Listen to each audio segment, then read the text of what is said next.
afternoon. I hope everybody got a great lunch and a fantastic meal. And thank you to everyone for inviting me again into your event. It's very welcoming to me to share my ideas and how I started the airline business and how I experience and perceive how things are moving forward. So basically, I want to share you the ultimate in-flight experience. And things are moving so rapidly now with all these technologies and competitive airline industries and all these products and mix and match. We tend to lose our value of where we're supposed to go. So when it comes to design, we all know that design is something very important in our corporate world and how we want to launch the airlines.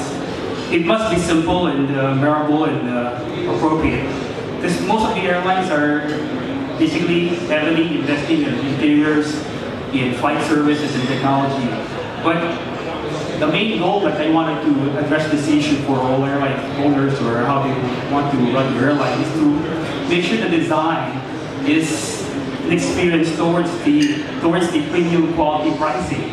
Because if you try to sell your seats and airlines and compete with the lowest carriers, you want to make sure that the design is towards gearing to pricing in a more premium price per seat.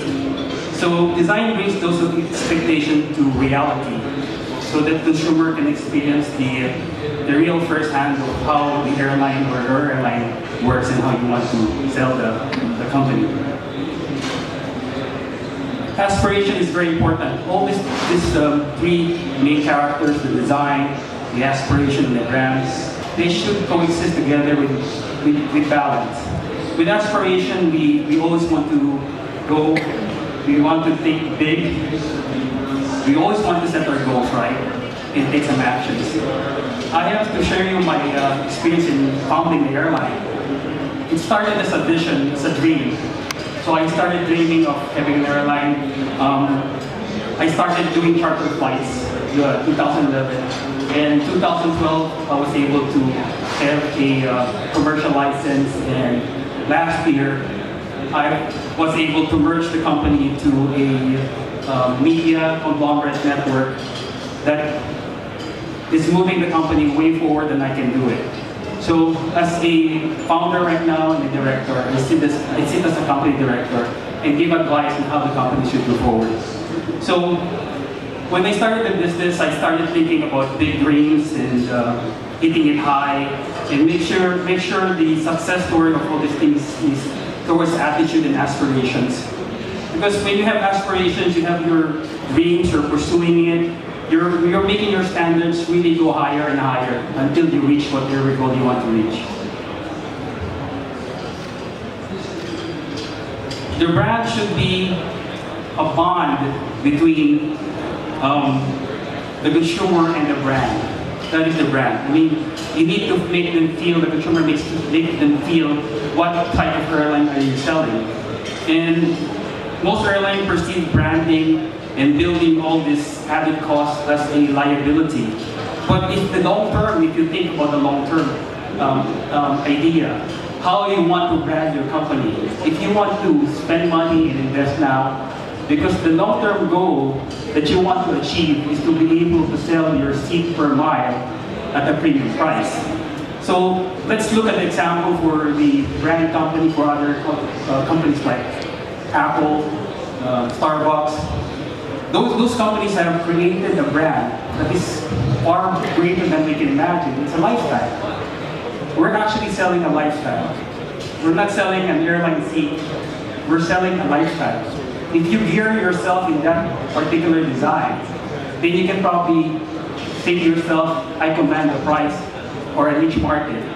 My airline is a niche market player that we found a home in a certain destination, a certain market on the ABC market. So we want to be able to be profitable in all the parts of the view. Now using technology, I'm sure you're very aware of the lots of speakers talking about the technology, how to distribute your airlines and how we want to make sure that technology is coexistence with the in-flight experience. So everybody loves technology, and we want to offer the best technology for clients and to be able to be the first to say that I own this and command and control the market. But some airlines are doing a lot of advances in technology. It's boundless. Its opportunities are great. The way I see for the IT division for the technologies, it's really mature already. It's well mature. The back programmers are really doing their job, but it's up to the airlines. How do you want to sell that technology? One airline, they're doing a great job, is creating the bonding within the in-flight and technology by creating an app that can tag your bags. So if you have a connecting flight, there's an app provider that tags your bags and your passengers and gives an updated status of their bags from journey to journey. They're doing this particular design now, so the end result of the passengers are very happy, they're relaxed, they have peace of mind, their baggage are here. So those little perks adds a little brand and characters that company that create the value for you. And more so often that we have this technology being cheaper right now. The aircraft and the airlines and the passengers are all in one together. FAs are being given iPads to scroll and check their status of their flights. FAs are given iPads to look on their menu buttons and what to offer in auxiliaries. It's far greater than we can imagine. The way I see for the new marketing tool that I'm thinking about is that this is the new marketing tool I was thinking about, because the customer is the new marketing tool.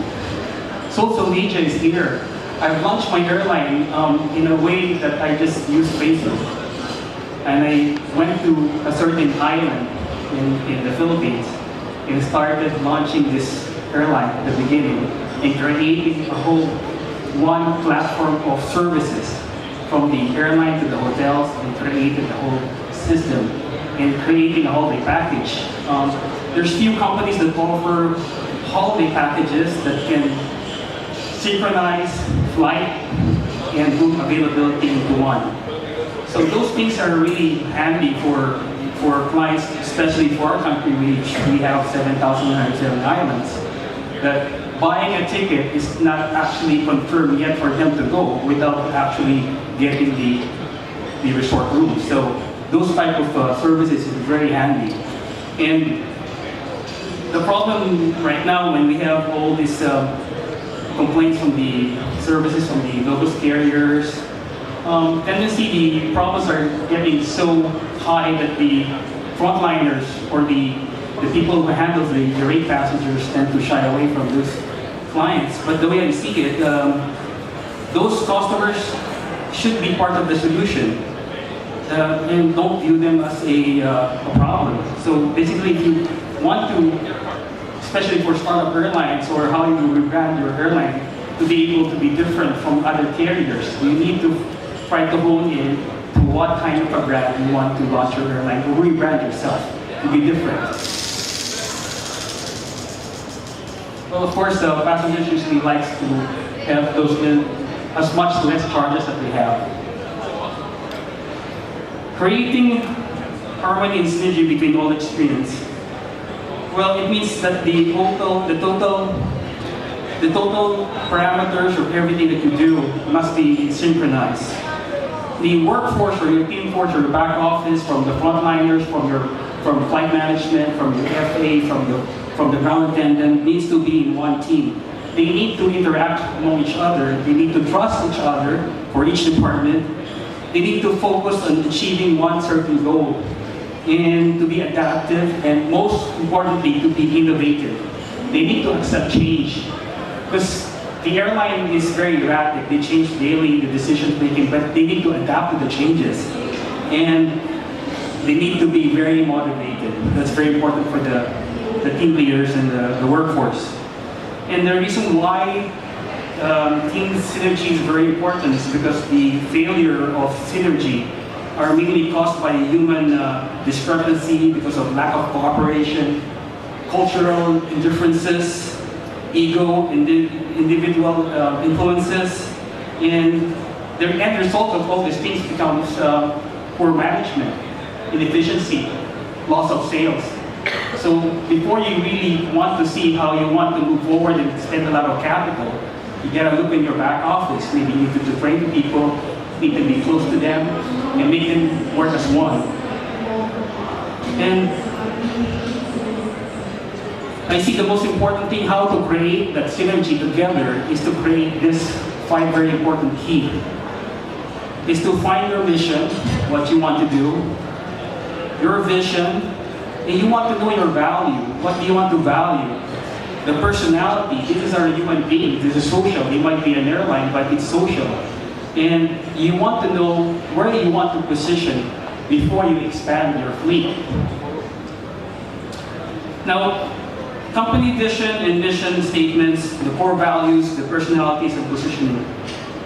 What gives the workforce is a sense of purpose. The purpose to why are we here to work every day. You need to know, you need to talk to your people, find out, do you like your job? I mean, what is the reason why you're here? They work every day, so they need to be motivated. Putting these right people in the right time is very important. The right people, the right time is very important. Because each member in each department has his own responsibility. If you have a good HR and you place the people right in the same place in the right time, we will then avoid overlapping of work and power struggle. Most failures of companies during mergers and acquisition, I'm saying because of experience also when they start merging to another big company and start getting cash infusion, is because they become top heavy. They have more bosses in the top than the ground people working together. So the workforce gets confused during the transition.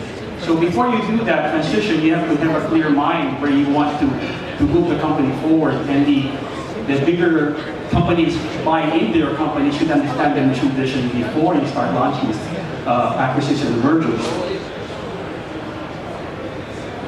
Getting the culture right is very important because Asia is so different than the Western world. Asia is so diverse. They think differently. Don't think you're in China, you think that all Chinese are like that. You think you go to Indonesia, don't think all the Indonesians or Asians are like that. It's so different. This is the same caption that I took from Mahatma Gandhi. It says, all nations' culture resides in the heart and soul of these people. When you launch an airline, don't seem to say, well, it depends if you have a lot of capital. They have to do it really fast and spend a lot of money. But anyways, you need to understand the culture of the society that you're going into. I need to see that I have to go forward faster. I thought that's going to be very fast, so I'm going to move forward. Well, international case study. Top 2 reasons for customer loss is customer feels poorly treated, failure to solve a problem in a timely manner.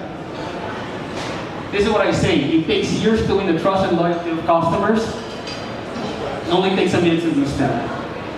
So thank you for your time, and I hope I've shared you my experience and how I run my company and how I want to see other companies to run business. Thank you.